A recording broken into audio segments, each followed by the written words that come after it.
Então, a gente recebe agora o ministro da Justiça, Flávio Dino, para conversar com a gente. Ministro, seja muito bem-vindo ao ICL mais uma vez. A gente já agradece de antemão a oportunidade de conversar com o senhor. A gente sabe que a agenda é gigante, que tem muito trabalho pela frente. A gente tem a 5ª operação da Lesa Pátria acontecendo hoje, a questão dos Yanomami. Então, muito obrigada já e um bom dia para o senhor. Bom dia, é um prazer falar com todos vocês, cumprimentar os internautas que estão nos acompanhando. Muito bem, ministro. A gente tem muitos temas para falar, mas a gente quer começar conversando com o senhor sobre as acusações e as denúncias, né, do senador Marcos Duval, de que o Bolsonaro queria ajuda para um golpe de Estado. É o que a gente vem acompanhando aí nos últimos dias. A gente teve mais um capítulo nessa história agora, que é o envolvimento do hacker de Araraquara, o Delgatti, dizendo que teve uma reunião com o Bolsonaro e também com a deputada Carla Zambelli para agravar e desmoralizar Alexandre de Moraes. Então, fica muito claro que esse quadro indica, é muito nítido, né, de que seria uma tentativa de livrar Bolsonaro das investigações que ele sofre no TSE e pavimentar aí seu caminho para um questionamento das urnas. E aí a gente viu, como a gente já trouxe aqui no programa, e a Elu acabou de falar também, essa fala de Bolsonaro dizendo que pretende voltar nas próximas semanas para o Brasil para fazer oposição responsável ao governo. Ora, ele não deveria voltar para o Brasil, então, para responder a um inquérito sobre tudo isso que ele vem sendo acusado? Já existe um encaminhamento para esse inquérito pedindo a extradição dele, que, como a Elo já comentou agora com a gente também, certamente os Estados Unidos atenderia prontamente. Como é que está essa questão? Não, ainda não há nenhum pedido de extradição em elaboração, nem em cogitação, uma vez que ele anuncia que a sua permanência nos Estados Unidos é temporária. E tudo leva a crer que é mesmo, uma vez que ele não tem visto definitivo. Então, o inquérito existe, todos sabem que houve uma determinação de instauração de investigação contra o ex-presidente da República, Bolsonaro. Há outras ações, há agora essa situação dos Yanomamis, então, certamente, em algum momento, ele será chamado a prestar esclarecimentos sobre esses fatos. E, claro, que se houvesse, eventualmente, essa ideia de se ausentar definitivamente do Brasil, aí sim, em algum momento, caberia o pedido de extradição. Agora, não há ainda isso, eu creio que ele vai, sim, em algum momento, retornar ao Brasil. As investigações estão evoluindo, estão andando. Como você mencionou, há várias fases dessa investigação sobre os atos antidemocráticos em curso, e essas declarações desse entorno presidencial dele, nitidamente comprometido com práticas criminosas, práticas golpistas, com certeza o trazem ainda mais para estas investigações. Edu. Como vai, ministro? Bom dia. Agradecemos muito aqui a presença, sabemos da tarefa que não tem sido fácil. Eu quero falar sobre a questão dos Yanomami, né? E, primeiro, a gente está vendo esse esforço hercúleo que está sendo feito pelo governo, não só para resolver a questão, mas para resolver a questão de uma maneira célere. São pessoas que estão morrendo de fome. Agora a questão dos garimpeiros, como tirar os garimpeiros. E a pergunta que eu quero fazer pode parecer uma pergunta de alguém que está se adiantando, mas eu explico. Eu tenho recebido uma chuva de mensagens nas minhas redes sociais, naquelas mensagens diretas de pessoas que trabalham com outros grupos indígenas do Brasil e pessoas enviando denúncias de fatos similares aos dos Yanomamis, de muitas tribos indígenas, de aldeias indígenas, vivendo também em condições falimentares, em condições de perigo, sendo atacados por fazendeiros, em alguns casos, madeireiros, garimpeiros. A pergunta é, existe alguma iniciativa de se criar uma força-tarefa, enfim, ou permanente ou mais duradoura, para poder endereçar essa questão dos povos indígenas que hoje, assim como os Yanomami, também estão vivendo uma situação extremamente dramática, mas que não estão no foco das atenções, como hoje, graças a Deus, estão os Yanomami? O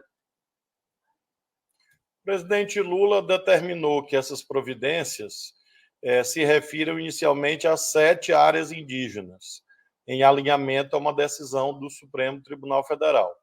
Então, nós estamos tomando conta, nesse momento inicial, dessa área Yanomami, que é uma situação a mais complexa de todos, sem dúvida, por uma série de circunstâncias. São dezenas de milhares de pessoas diretamente envolvidas, é uma situação que já vinha de alguns anos. Eduardo, e é muito importante esse espaço que vocês propiciam para explicar que nós estamos falando de algo muito maior do que estes garimpeiros que lá estão, ou seja, há uma autêntica cadeia produtiva que vai desde o abastecimento de insumos para o garimpo ilegal e vai até a lavagem de dinheiro por intermédio de DTVMs, de distribuidoras de títulos e valores mobiliários que se valem de práticas frágeis para exatamente, por encanto, transformar ouro ilegal em ouro legal. Então, é preciso olhar nesse instante os Yanomami, a ação policial. Estamos fazendo. Posso detalhar em seguida. A ação está ocorrendo, tal como planejado. Hoje mesmo, daqui a pouco, vai mais um avião da Aeronáutica com mais 100 integrantes da Força Nacional para fortalecer o trabalho da FUNAI, das equipes de saúde. Então, a nossa parte coercitiva está sendo feita. Depois, nessas outras 6 áreas. E nós precisamos, claro, fechar as portas a montante e a jusante. Ou seja, fechar as portas de quem financia o garimpo ilegal e de quem lava o produto do garimpo ilegal. E aí entram, inclusive, mudanças legislativas. Eu vou hoje enviar ao ministro Haddad algumas sugestões de medidas que podem ser adotadas no âmbito do Ministério da Fazenda para regular melhor esse mercado e, com isso, fechar essa porta para a atuação dessas quadrilhas que não estão apenas no território Yanomami, estão também no ar-condicionado, estão no asfalto, estão em escritórios luxuosos. Pessoas que, direta ou indiretamente, por intencionalidade ou por negligência, acabam estimulando essas cenas terríveis que nós estamos assistindo nesse momento. Bom dia, ministro. O Chico falando aqui.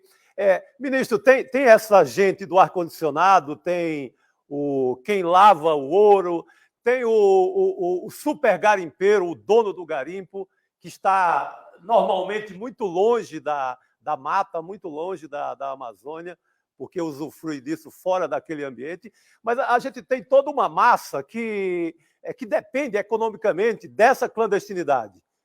Depende desse crime, na verdade, né? E a gente tem visto na imprensa um reclame, um protesto dessas pessoas, dizendo que deveria ter havido um prazo para que elas deixassem o local, e também uma reclamação no sentido de que eles correm até risco de vida, porque estão longe dos centros como Boa Vista e que careceriam de uma ajuda do governo nesse momento.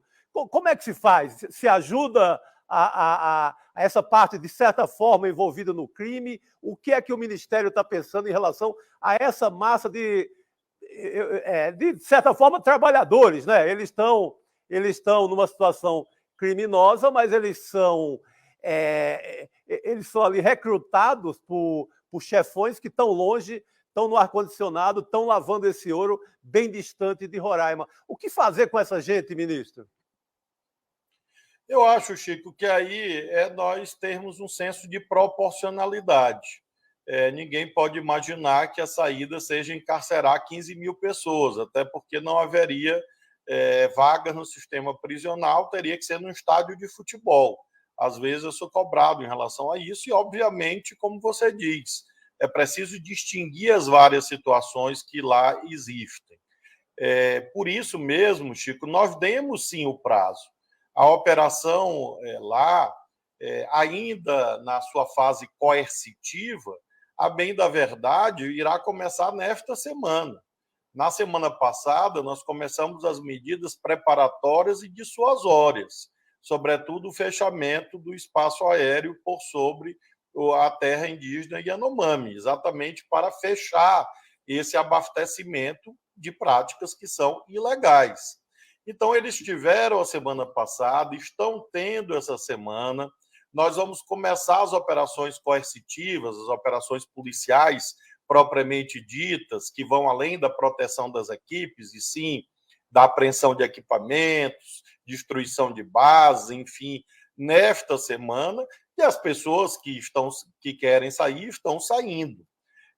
Hoje, exatamente hoje, haverá uma nova reunião comandada pelo ministro Rui Costa, da Casa Civil, com o governador de Roraima. Ontem à noite nós ficamos até praticamente 22 horas no Palácio do Planalto, numa reunião governo federal, governo de Roraima, por essa dimensão que você menciona, a dimensão socioeconômica. Então, a minha parte, o Ministério da Justiça, é a parte de aplicação da lei, de ordem pública. E haverá hoje essa reunião com a área social do governo federal, com a área social do governo de Roraima. E isso está afetado a Casa Civil. E aí, com certeza, vão sair medidas práticas de apoio a estas populações. Há, evidentemente, um debate sobre o destino dessas pessoas. Isso envolve o fortalecimento de cadeias produtivas sustentáveis. De fato, se não houver esse engajamento nacional e internacional em torno da defesa da causa da Amazônia, é claro que essas pessoas vão buscar práticas necessárias à subsistência. Então, é preciso olhar o imediato. Qual é o imediato? Proteger a terra indígena e Yanomami e pôr fim aos crimes que lá estão, de várias naturezas. 2, ao retirar essas pessoas, encontrar saídas emergenciais para essas populações que lá estavam.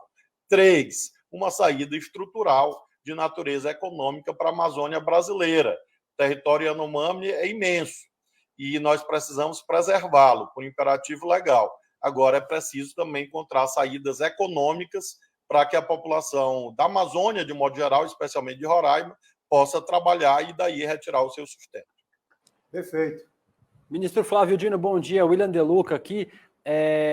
Acho que um dos principais legados que esse governo já teve foi ensinar os bolsonaristas o que é direitos humanos, né? A gente viu surgindo vários ativistas de direitos humanos entre os bolsonaristas depois que eles foram presos, acabaram no sistema prisional. Mas eu queria falar sobre um outro ponto que acho importante a gente trazer, é sobre os ataques de ódio que o senhor tem sofrido, outros membros do governo também têm sofrido, sobre esse manto da liberdade de expressão, que acho que acho que é uma próxima barreira que a gente vai precisar, discutir. Acho que o senhor dentre todas as figuras do governo Lula, acho que é quem mais tem sido vítima desses ataques, e eu queria que o senhor falasse para a gente que caminhos a gente tem para combater esse discurso de ódio enquanto empresa, né, já que o bolsonarismo criou uma empresa de ódio, e que caminhos legislativos a gente também tem para que acho que se compreenda que é um limite entre o que é liberdade de expressão e o que é discurso de ódio. Você tem inteira razão, William, e eu faço questão de sempre adotar uma postura de muita dignidade diante dessa agressividade baixa, uma agressividade de péssimo nível, uma agressividade, na verdade, de cunho nazifascista. Eu não me intimido com essas coisas. Eu não tenho medo de fascista. E também não me abalo com isto. Realmente, o que eu vejo é que, quando isto ocorre, eu faço fortalecer a minha militância democrática. Então, eles podem gritar, berrar, xingar, agredir, enfim. Isto não muda em nada aquilo que eu tenho procurado fazer. Catequese democrática. Profissão de fé na democracia e defesa da lei. Defesa de que a lei é para todos de verdade e não apenas para aqueles que são, eventualmente, menos aquinhoados economicamente, como tem sido historicamente. Os poderosos, esses poderosos que estão no topo desse extremismo de direita, é claro que manipulam essa categoria da liberdade de expressão para supostamente legitimar aquilo que autenticamente eles são. A liberdade de expressão, obviamente, como qualquer valor jurídico, não é absoluto. Nós não temos liberdade de expressão para o cometimento de crimes. E é isso que nós estamos mostrando na prática. É preciso, sim, algum aprimoramento legislativo, e é disso que nós estamos cuidando. esse aprimoramento legislativo se referindo, sobretudo, à internet, porque nós precisamos ter uma compreensão que o modelo de negócios de algumas empresas de mídia, dessa mídia eletrônica, internet, alimenta ódios. E nós precisamos de um aprimoramento da lei. Há projetos no Congresso, eu elaborei aqui com minha equipe do Ministério da Justiça um projeto que foi apresentado ao presidente Lula e creio que todos os democratas devem se voltar a esta questão. Como há uma regulação democrática para entender que aquilo que não pode na rua, não pode nas redes. Se você não pode colocar um quiosque no shopping center para ensinar a fabricar bombas, você não pode colocar um vídeo no YouTube ensinando a fabricar bombas.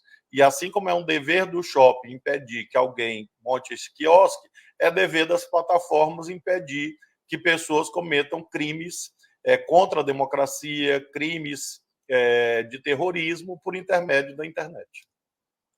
Ministro, eu gostaria de falar agora sobre as prisões que foram feitas hoje na quinta fase da Operação Lesa Pátria, que envolve a investigação dos atos terroristas em Brasília, no último dia 8 de janeiro. Foram 4 prisões importantes feitas hoje, todas envolvendo policiais. Então, o ex-chefe do Departamento Operacional da Polícia Militar do Distrito Federal, o coronel Jorge Eduardo Naime Barreto, foi um dos detidos. Ele tinha uma responsabilidade direta pela proteção naquele dia. Foram presos também hoje outros 3, que são o tenente Rafael Pereira Martins, capitão Josiel Pereira César, ajudante de ordens do Comando-Geral da PM do Distrito Federal, e o major Flávio Silvestre de Alencar, que apareceu em imagens liberando acesso para que os invasores entrassem no prédio do STF, que foi o mais destruído. Ministro, o que esperar dos testemunhos desses 4 policiais detidos hoje nessa quinta fase da operação? O que eles podem trazer que vão acrescentar para a responsabilização e culpabilização e punição dos envolvidos nos atos terroristas? A Polícia Federal tem esses vários inquéritos instaurados, há procedimentos também no âmbito do Distrito Federal, dos inquéritos policiais militares lá, e hoje eu tive a notícia de que há também relativos a membros das Forças Armadas. Então, são várias linhas de investigação conducentes a um só ponto, a descoberta da verdade. E isto nunca havia ocorrido antes e, obviamente, houve elementos de ações, omissões, que conduziram a esse resultado. Então, a operação de hoje visa complementar as apurações que já têm sido feitas, no sentido de identificar por que a Polícia Militar do Distrito Federal não cumpriu o seu dever legal de proteger a ordem pública na esplanada dos ministérios e na Praça dos Três Poderes. Essa é uma obrigação que está no artigo 144 da Constituição. Não foi feito um planejamento adequado e a execução foi um desastre. E, obviamente, isso possibilitou que os terroristas, golpistas, praticassem os seus intentos criminosos. Então, as investigações continuam. Nós teremos, ao longo de todo esse ano, Vivian, a realização de diligências, buscas e apreensões, prisões, oitivas, depoimentos, provas periciais nos celulares, impressões digitais. Já há centenas de ações penais naquilo que eu chamo de resposta proporcional ao golpismo. O golpismo é grave? Sim, gravíssimo. Causou prejuízos à democracia e prejuízos materiais ao povo brasileiro. O terrorismo já nos custou, naquele dia 8 de janeiro, mais de 40 milhões de reais. Então, este custo do terrorismo tem que ser também explicitado para mostrar que não é absolutamente uma brincadeirinha de internet ou de videogame. Como tudo isso é muito grave, é claro que a resposta tem que ser firme, de acordo com aquilo que a lei manda. Então, é o que nós temos feito, exatamente para identificar ações, omissões, e todas as pessoas sejam apresentadas ao Poder Judiciário para que sejam julgadas. Ministro, uma última pergunta só para a gente finalizar. A esquerda é muito cobrada e muito em função de um discurso hegemônico, né, em relação à questão do combate à corrupção. A gente teve, no ano passado, um dos maiores escândalos de corrupção do Brasil, que foi a questão do orçamento secreto. A gente mostrou aqui vários casos dos poucos que foram ali investigados, de cidades que têm mais próteses do que dentes, que têm mais fraturas do que ossos na mão e coisas que são absolutamente absurdas. A gente tem a recondução do Lira para a presidência da Câmara. A pergunta vai ter como investigar tudo isso que foi feito ao longo, pelo menos, desses últimos 2 anos, nesse esquema bilionário do orçamento secreto? Qual vai ser a atitude desse governo em relação ao combate à corrupção? Eu acho que é uma coisa que está todo mundo querendo muito saber. Eduardo, tua pergunta é muito importante para eu reafirmar de modo enfático. O presidente da República, Luiz Inácio Lula da Silva, nunca chegou para mim ou para qualquer outra pessoa para dizer que não é para investigar casos de corrupção. Pelo contrário, ele diz o tempo inteiro que a lei deve ser cumprida. A única coisa que, de fato, nós mudamos é o fim da espetacularização do combate à corrupção. Vou te dar um exemplo. Hoje, houve operações de combate à corrupção. Semana passada também. Agora, evidentemente, nos termos da lei. As pessoas são investigadas, há uma apresentação ao Poder Judiciário, o Poder Judiciário decide, as diligências são feitas, e é essa a determinação que eu dei à Polícia Federal. Nada vai ser arquivado, nada vai ser escondido, absolutamente nada. Agora, obviamente, a Polícia Federal não pode e não está tendo, faço questão de frisar, em todos os casos, um comportamento de espetacularização, de demagogia, de tentativa de transformar o combate à corrupção numa bandeira politiqueira, partidária. Combate à corrupção é um dever legal. Isso está sendo feito, como te disse, todas as semanas. E no momento certo, as pessoas vão ser julgadas pelo Poder Judiciário. Agora, ninguém faz julgamento antecipado, ninguém faz linchamento midiático, porque isso é negação da justiça. Então, essa é a diferença entre o passado e o presente. No passado, havia uma falsa justiça e uma coisa política, politiqueira, ideologizada, partidarizada. E agora nós estamos sobriamente aplicando a lei. Essa é a orientação do presidente Lula e é isso que nós estamos fazendo aqui no Ministério da Justiça. Muito obrigado. Ministro, eu queria recuperar um pouquinho antes da gente se despedir, eu sei que o senhor está com horário, a sua fala sobre as investigações da Lesa Pátria. O senhor chegou a comentar aqui com a gente que há investigações também de militares. O senhor pode adiantar para a gente algum nome, ou pelo menos de quais forças seriam esses militares que estão sendo investigados na operação? Nós temos, no âmbito do Ministério da Justiça e da Polícia Federal, investigações que se referem a civis, militares da reserva, e agora tivemos essas diligências sobre policiais militares do Distrito Federal. Por imperativo legal, Vivian, as apurações sobre membros das Forças Armadas que estão na ativa não acontecem aqui no âmbito do Ministério da Justiça, e sim no âmbito das próprias Forças Armadas e da Justiça Militar. Então, eu realmente não tenho essa informação de nomes, realmente eu não acompanho funcionalmente essas investigações. Sei que elas existem, mas não tenho conhecimento de detalhes. Espero que, tão logo sejam concluídas, o Ministério Público Militar ofereça as ações penais contra as pessoas que, obviamente, por ação ou omissão, participaram daquilo. Nós vimos circunstâncias bem difíceis de explicar, como a ausência de segurança ao Palácio do Planalto, entre outros temas. Então, acho que as investigações vão chegar a isso, mas não se referem aqui propriamente ao âmbito do Ministério da Justiça. Tá bem, então, ministro, muito obrigada. A gente agradece a sua participação. A gente sabe que o senhor tem um longo trabalho aí pela frente, muita coisa para apurar, e a gente já deixa o espaço aberto aqui do CL para conversar novamente. E muito obrigada, um bom dia para o senhor. Eu que agradeço a vocês e, mais uma vez, homenageio todos que fazem o ICL, um excelente canal de verdadeira liberdade de expressão para o povo brasileiro. Obrigado.